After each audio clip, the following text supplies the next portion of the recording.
अस्सलामुअलैकुम, how are you all. Welcome to किताब ज़िंदगी विद बासित महमूद। आज बात करेंगे कि रोज़मर्रा ज़िंदगी में पेश आने वाले मुख्तलिफ रवैयों से मुतल्लिक इंसानी नफ्सियात क्या करती है। नंबर 1, साइंसदानों ने दरियाफ्त किया है कि अच्छी तरह आराम करने वालों का चेहरा नींद से महरूम लोगों से ज़्यादा जवान और पुरकशिश लगता है। नंबर 2, नफ्सियात के मुताबिक ज़्यादातर ज़हीन लोगों की हैंड राइटिंग ख़राब होती है। इसकी वजह यह है कि वो ज़्यादा तेज़ी से सोचते हैं।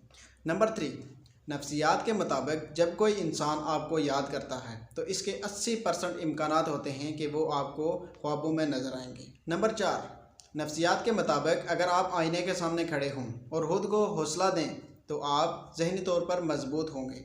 नंबर 5, नफ्सियात के मुताबिक वो लोग बहुत जल्दी दिमागी कमज़ोरी का बायस बन जाते हैं जो लोग बहुत ज़्यादा सोते हैं। आज की वीडियो में इतना ही था। उम्मीद करता हूँ आपको मेरी वीडियो पसंद आई होगी, और अगर मेरी वीडियो पसंद आए तो लाइक, शेयर एंड कमेंट ज़रूर करें। मेरे चैनल को सब्सक्राइब ज़रूर करें। आखिर में मेरी आप सबके लिए दुआ है कि अल्लाह करीम आपकी मुश्किलात दूर करे। आमीन सो आमीन। अल्लाह हाफिज़।